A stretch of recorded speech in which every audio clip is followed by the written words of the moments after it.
Alright you guys, welcome back.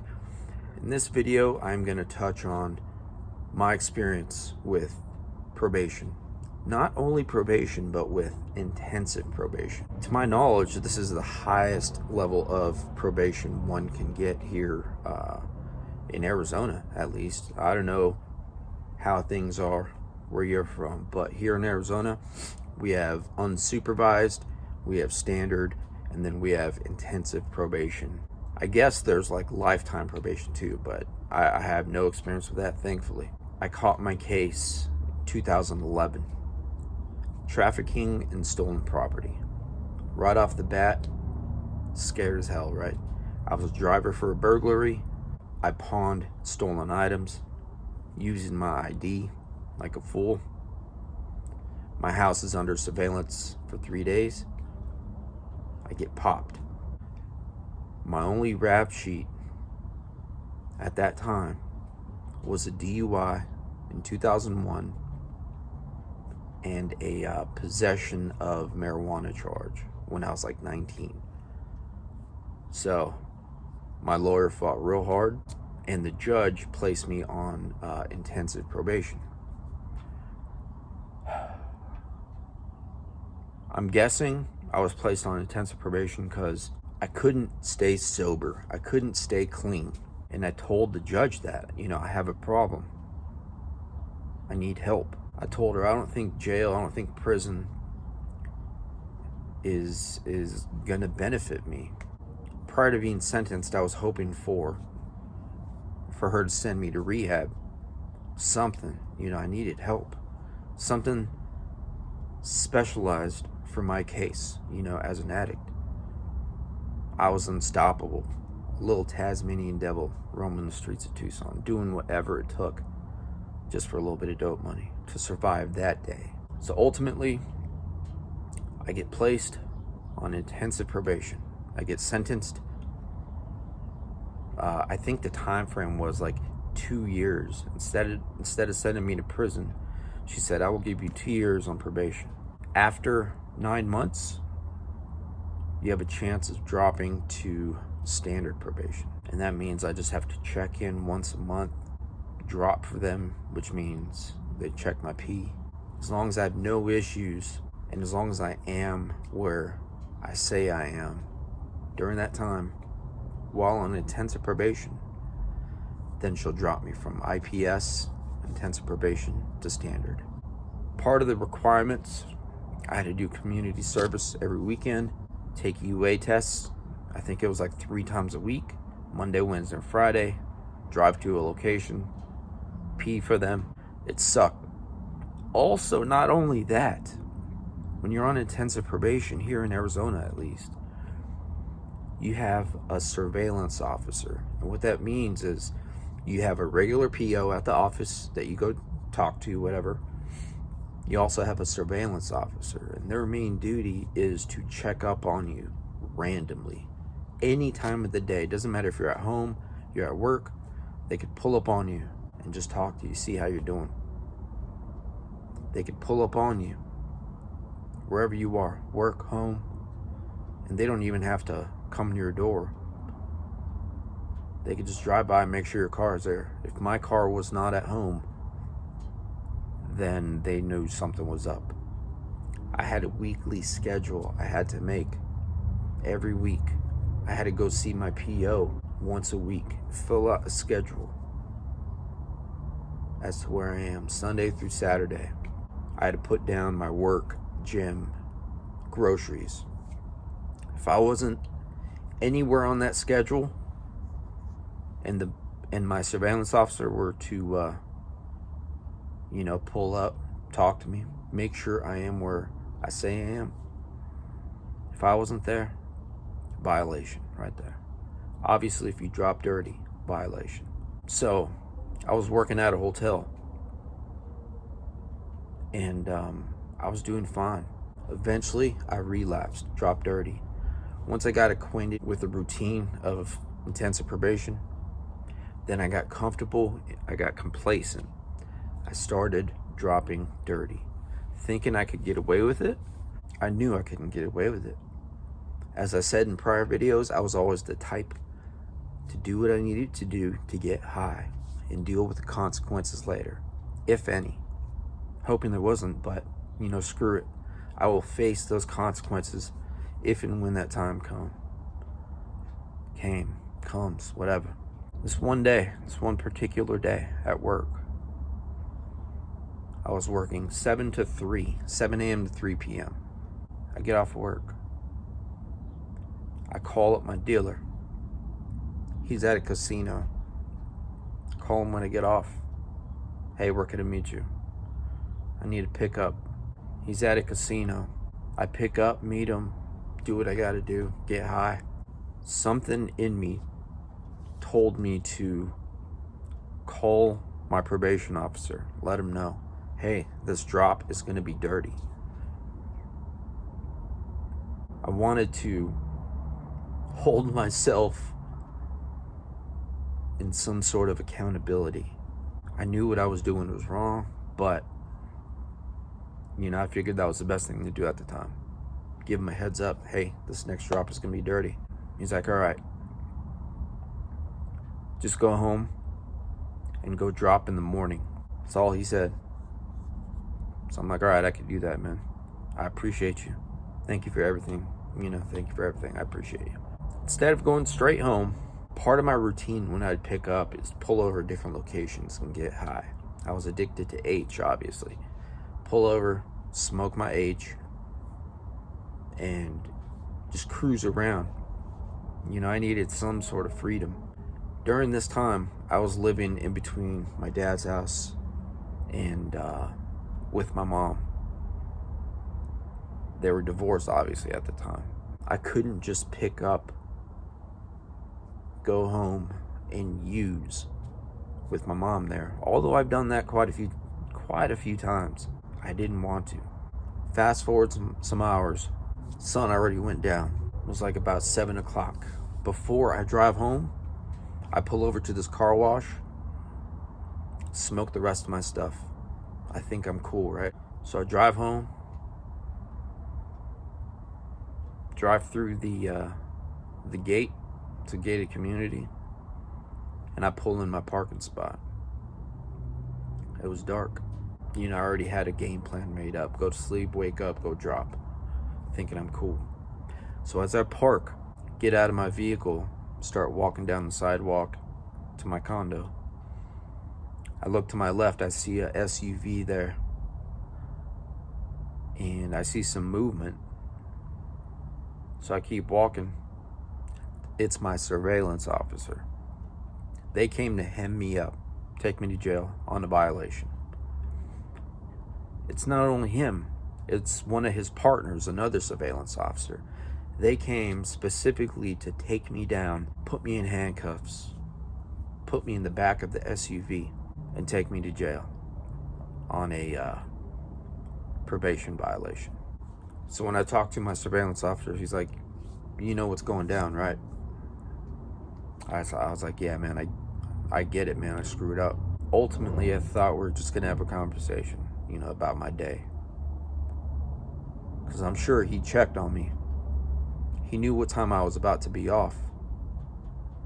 So I'm sure he checked on me. Didn't see my Xterra there. So I get arrested. I was like, look, man, I have one favor to ask. I was like, if you don't mind, could I give my mom a hug before you guys take me away? He said, don't worry about it. We already talked to her. I'm screwed, right? I'm screwed. So ultimately, I go to jail. I know my probation is revoked. I get sent to a part of a jail that's like a dorm setting. Just a big dorm, bunch of bunk beds. I hate those type of environments, man. I'd rather be, if I had to be locked up, I'd rather be in a cell, in maximum security, because there's no funny business there. I'd rather just have one celly, one solid celly, one bunkie, if you don't know what a celly is, and just do our time together. That's it. No funny business. There's so many fools, so many people that you do not want to be around while you're in jail, obviously, but when you're stuck in a dorm with hundreds of dudes, not everyone is on the same page. Not everyone is like you. Just a bunch of nonsense going on. In that dorm, I saw my first chin check. A chin check is basically a penalty, if you will, for acting out of character. It's very political out here in the West, Southwest. I rolled up with the Chicanos out here, because that's what I am. And my cellie, he was Chicano as well. He was a real hyper kid, funny kid. This one night, after count, him and some other kid, they were just like laughing and joking around and stuff like that. The main guy for our race, he heard about it. So the next day, he comes to our bunk. Quite a few people were around us. I was on the bottom bunk. My cellie's on the top bunk. They tell him, get down, let's holler at you quick. So he gets down. They kneel down.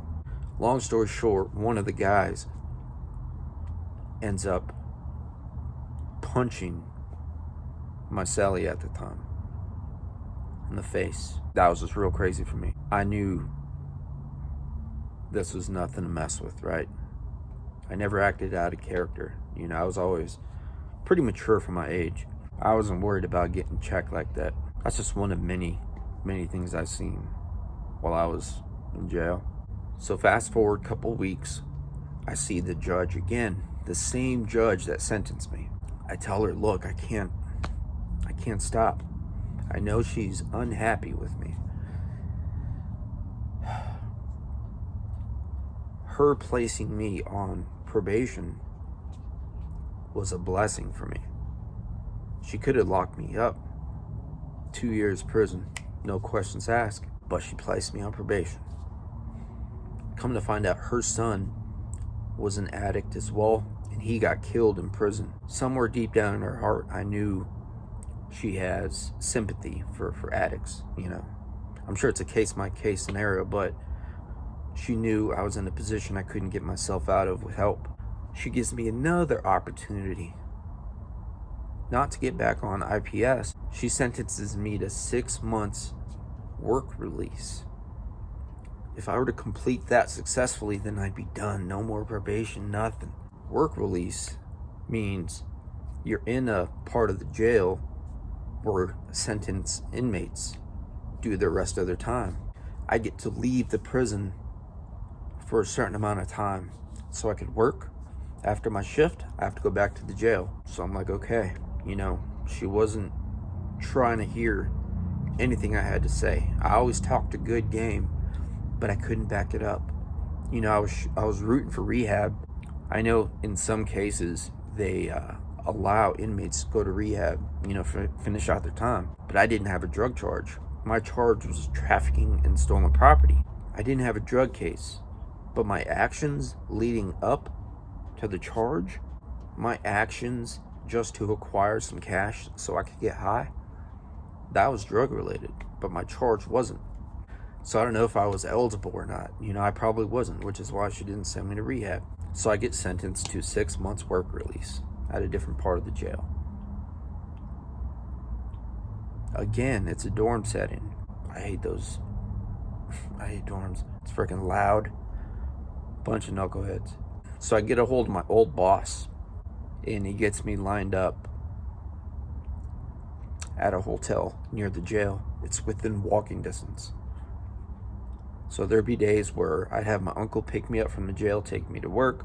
Some days he would pick me up. Some days I would walk to work. Some days I would walk back to the jail after work. So I get a full-time job at the front desk at a hotel. That's where the majority of my work experience has been, as I mentioned in other videos, in hotels. You know, I'm really good in the hotel business. I know those jobs in and out. I know hotels in and out. I know all the departments within the hotel in and out. I mean, I've had conversations with my boss, and he says he knew I was an addict. He was a family friend. So he's hooked me up so many times. He had to fire me like once or twice from other hotels due to my addiction. His dad was a heroin addict, so he understands addiction. Also, being on work release, They have some sort of staff there. They monitor the inmates, kind of like the surveillance officer, but ultimately they have a staff that will go to wherever you're working, and they just need eyes on you. They need to know that you're there. They have my schedule. They have my work schedule. So they know what time I'm leaving work. They know how long I'm going to be at work. And they know what time I get off. They know how much of a time frame it takes for me to get from work back to the jail. They know all that.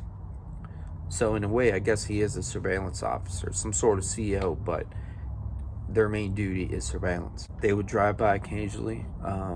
I never knew who it was, but I was told they check up on you.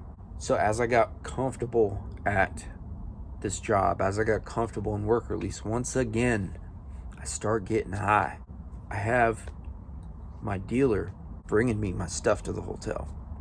I would get my stuff, make sure everything's cool at the front desk, and then I'd be going to a vacant room, an empty room, getting high, and then go back down to the front desk. Just acting a fool. My tolerance was super low because I wasn't getting high every day. I've been locked up, right? So I'd be super high, just super lit, acting a fool. This one night, I get high. I walk back to the jail. Apparently, I blacked out at certain times. Check in, do all the process, strip down, whatever, change back into my jail uniform. So after I changed out, went back to the dorm, I was so high, I forgot where my bunk was. Nobody forgets where the bunk is when they're sober. It took me a while to find my bunk that night. I don't know if I sketched somebody out. I don't know if staff found out. They hit me with a random UA. Of course, I dropped dirty. And then they send me to the tower in the Pima County Jail. That is where maximum security is. The worst of the worst inmates here in Tucson, Pima County. That type of environment I prefer because the politics there are super high. Everyone is held accountable for the actions. There's no funny business. Once lockdown hits at a certain time, that's when you got to stay quiet. There's so much I want to say about